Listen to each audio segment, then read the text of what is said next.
Good Tuesday to you, and welcome to Ag AM in Kansas. Stay tuned for some great features today. Today, Brian Holman visits with Les, a seed breeder at the Pioneer Research Farm located just north of Florence, Kansas. Learn why it takes 7 to 10 years to develop new breeds of soybeans.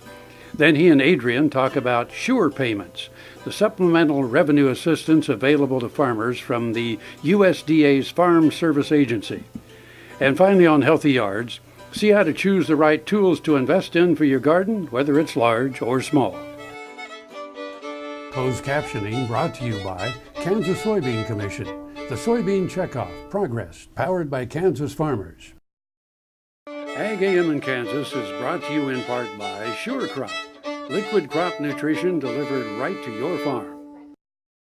Welcome back to the show. Thanks for joining us. Les, thanks for joining us this morning. It's Absolutely. Good to spend some time with you.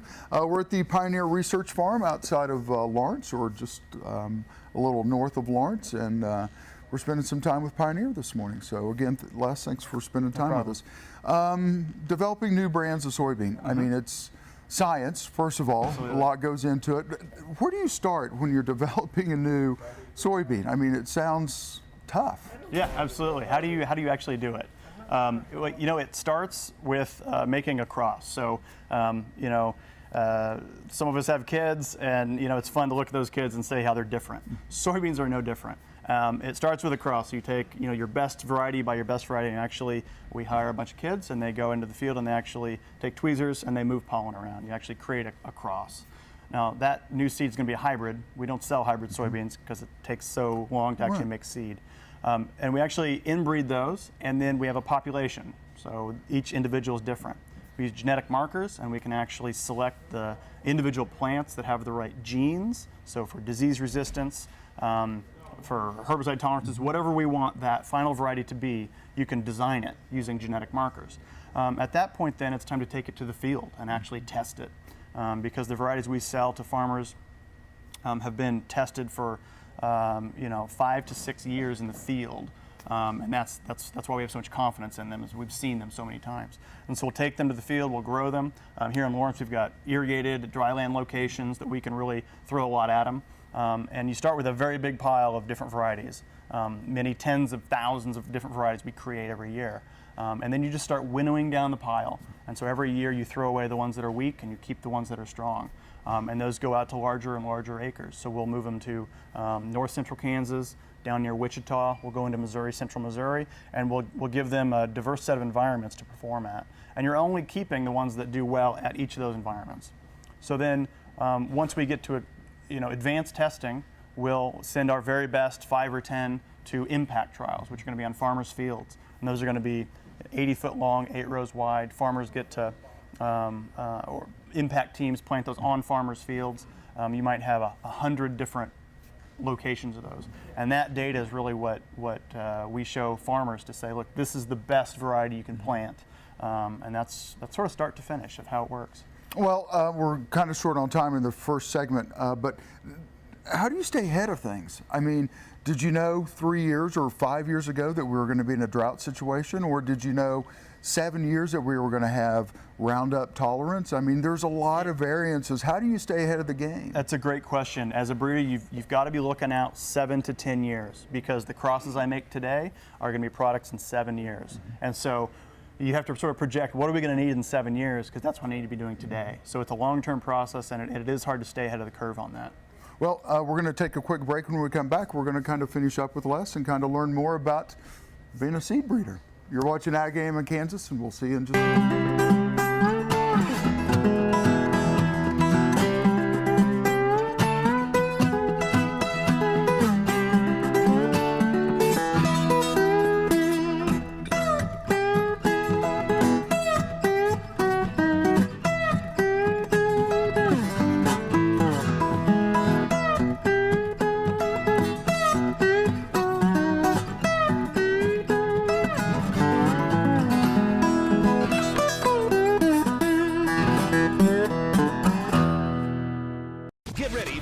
Country Stampede presented by Verizon Wireless, starring Jason Aldean, Trace Atkins.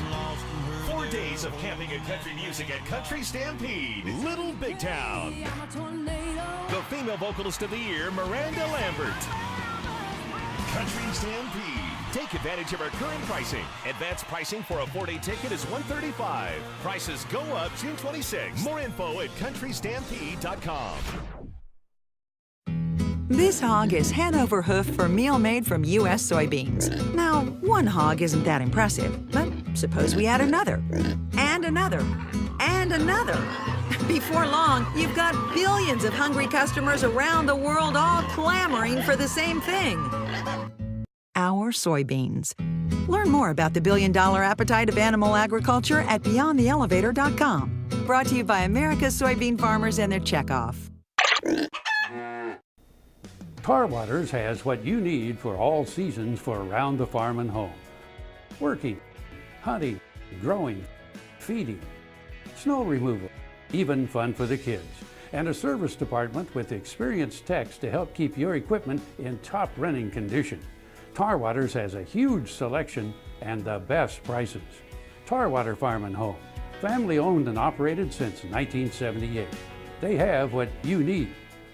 Purple Wave is a proud supporter of the Kansas FFA through the Bid for Blue program. Purple Wave donates a portion of the proceeds earned on certain ag assets to the Kansas FFA. Winning bidders can designate a Kansas chapter to receive the donation. To date, Purple Wave is proud to have donated over $10,000. Visit purplewave.com to learn more and to place bids on Bid for Blue assets. Purple Wave Auction. Straight, simple, sold. This segment brought to you by the Kansas Soybean Commission, the Soybean Checkoff, Progress, powered by Kansas farmers. Thanks for staying with us. Les, thank you for staying with us this morning. R&D is a big, I would imagine, a big portion of what Pioneer does. Have there been traits that you guys really started working on because you saw something happening down the line and then all of a sudden it didn't become an issue? Sure. I would say one example would be rust. So rust was a big scare back in the early 2000s. We were fearful that rust was going to sort of sweep through the soybean regions and just decimate crops like it does in South America. And so we really started actively working on rust resistance genes and really getting those going. And they're still there. I guess you could say they're sort of in our back pocket because that hasn't really come to pass. Rust is present in the southern states, Louisiana areas, but very rarely does it move very far north. And so that's something that, as you look 7 years out, we looked 7 years out and said, wow, we really need to get on this. And we did. And then, we've really just sort of put it in our back pocket because it's not something that's currently affecting farmers here. Well, we're talking millions of dollars, millions upon millions of dollars that go into R&D, and I'm sure through Pioneer, much more than that. What happens in that situation? I mean, you kind of get ahead of the ball game, you spend all this money to get ready for it, and then the seed really doesn't need to come to market, but you're prepared for it. Is that the way Pioneer looks at it? Yeah, absolutely, yeah. A big part of plant breeding is the science piece of it, and so we do the science and we get it ready, and some projects don't work out like everybody knows, and that one we've got in our back pocket when we need it. Hopefully we don't ever need that, but it's nice to know that it's there. What are some of the things 5 to 7 years you guys are thinking about right now? My biggest, most of my time is spent on what matters most to farmers, and that's yield. Right. And so today I spend a lot of my time on AYT technologies, accelerated yield technology. Really what that is there's sort of two levels of information. There's a way a variety looks, you can just see it, and then there's the genetics behind it. And the genetics are just a whole bunch of numbers, and that's just data. AYT turns that data into information, which allows us to make better decisions.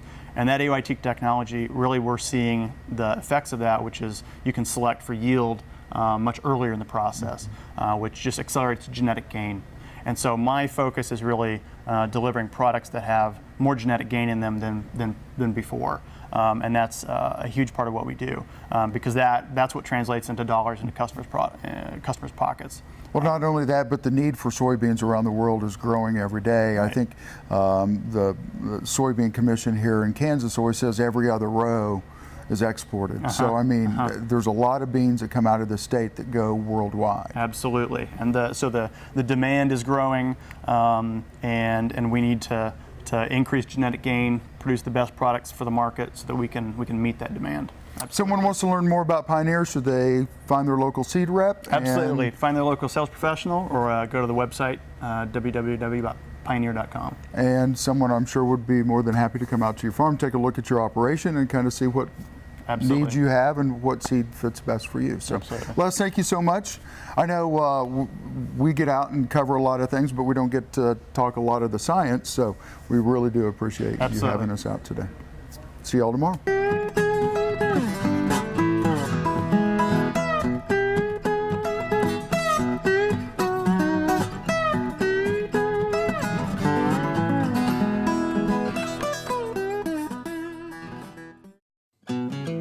Feedlot situation, we use Multimen on arrival basis. Maybe if they came in a little lighter weight, 550 to 600 pounds.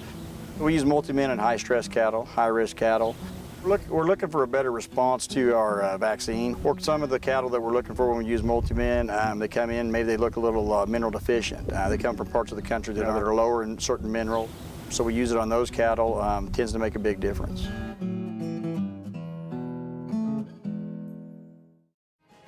Roy Fry Western Lifestyles brings the cowboy or cowgirl out in all of us.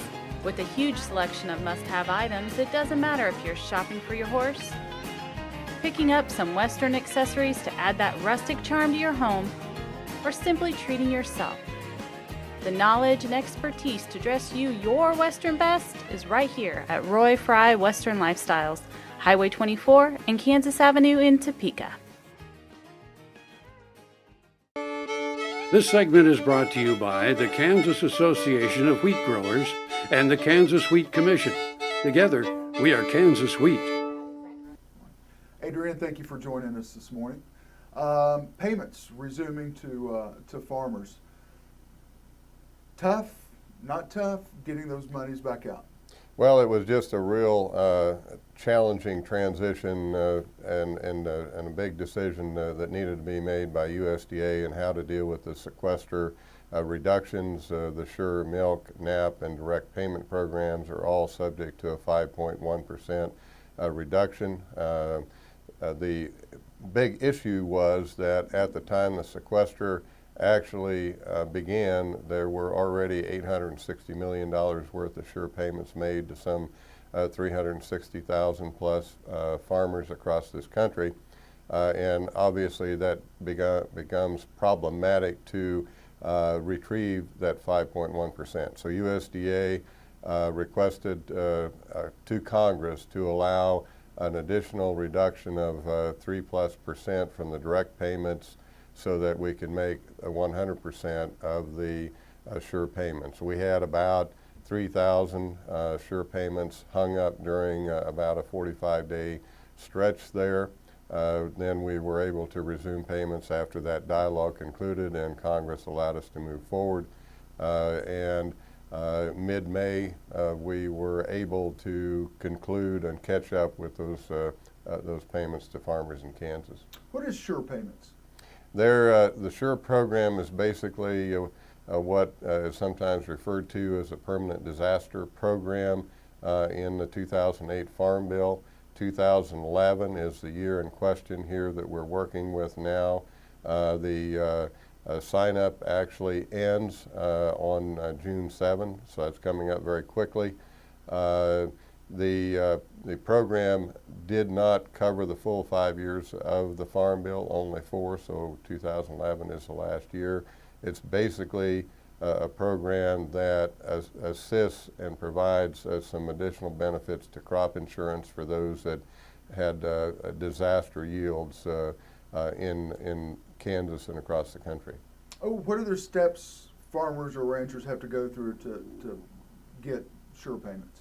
Well, we certainly need everyone to get to their local FSA office as soon as possible. That deadline is coming up very quickly. At the 1st of May, we estimated that there was likely another 12,000 farmers in Kansas that needed to go through the application process.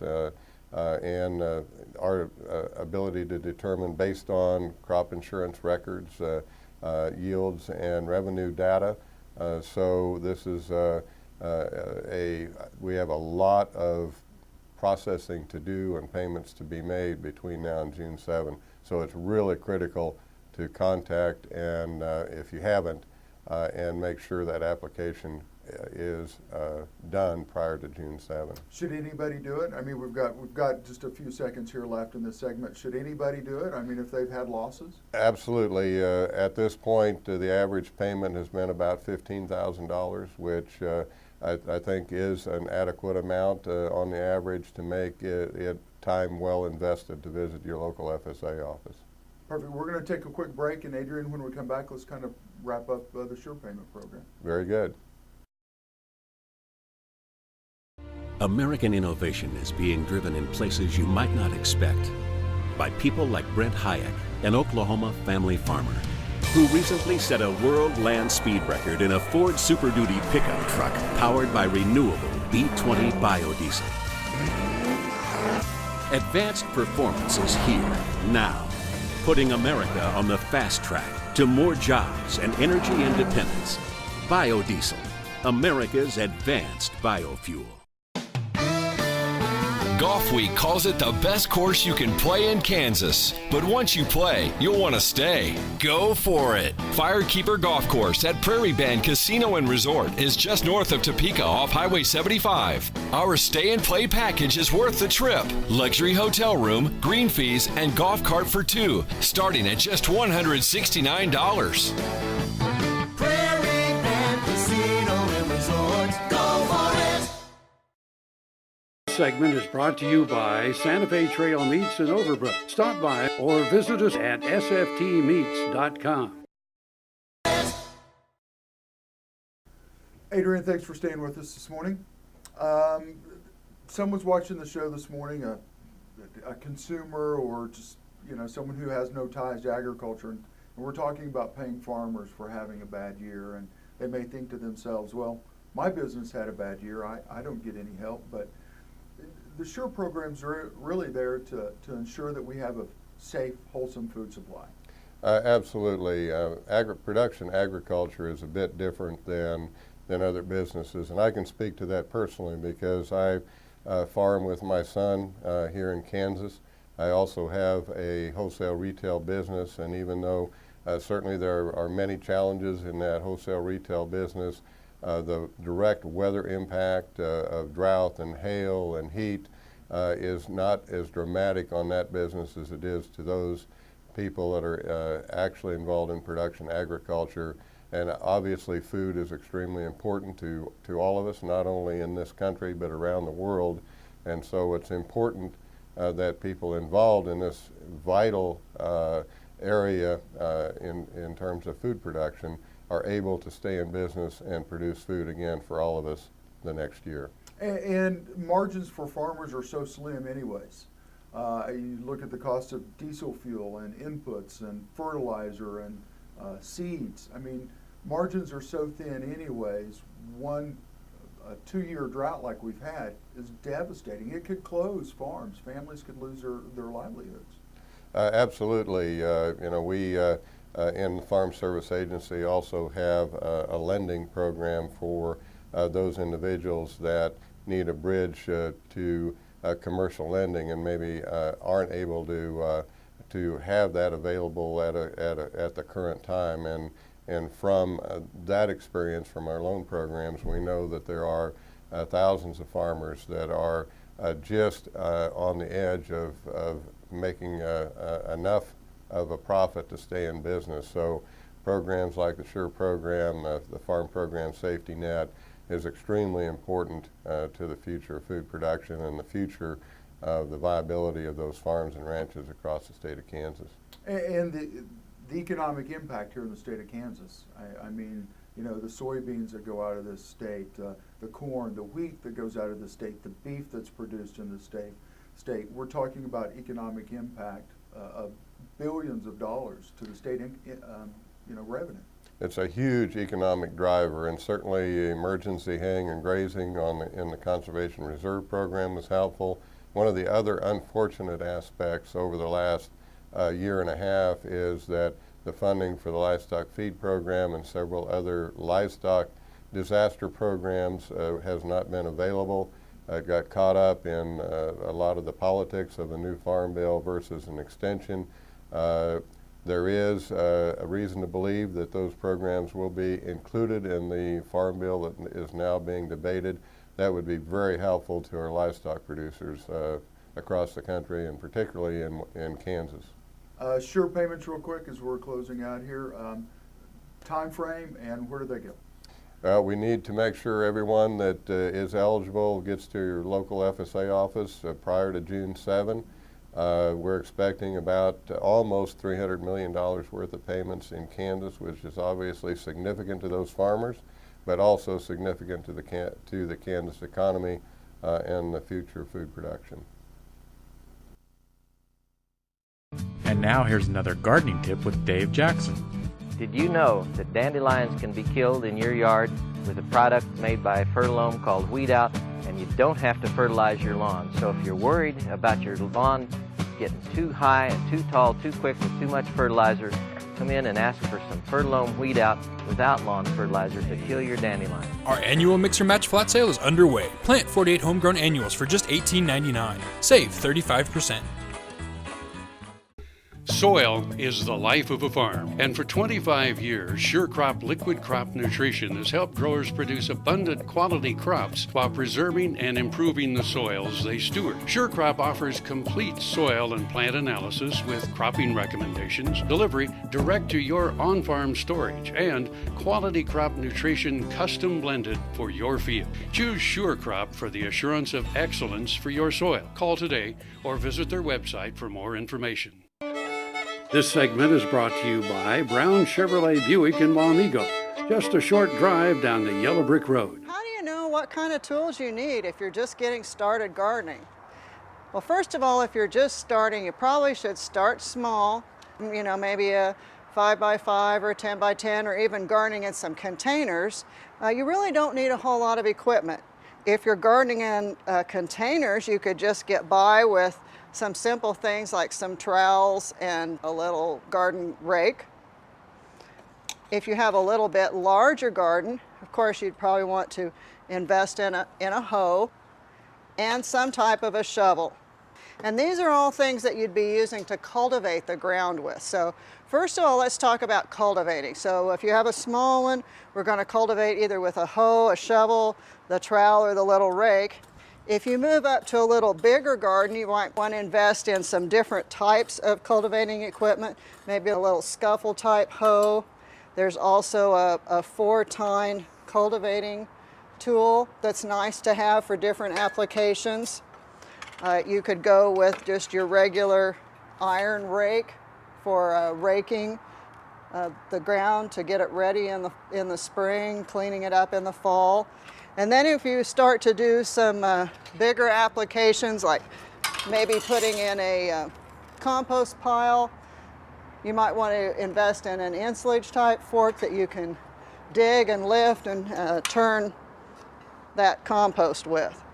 As you select your equipment, do try to choose good equipment, even if it's just one piece of quality equipment that you can afford each year. Go ahead and make that investment and then take really good care of that equipment. If you do have some more questions about tools, there is a section in the Kansas Garden Guide about tools and supplies that you would need for your garden. You can either buy the Kansas Garden Guide at your local extension office, or you can download it off the internet. Go to www.ksre.ksu.edu and click on Publications. For more information, visit your local extension office or visit our website at kansasgreenyards.org. Closed captioning brought to you by Kansas Soybean Commission. The Soybean Checkoff Progress, powered by Kansas farmers.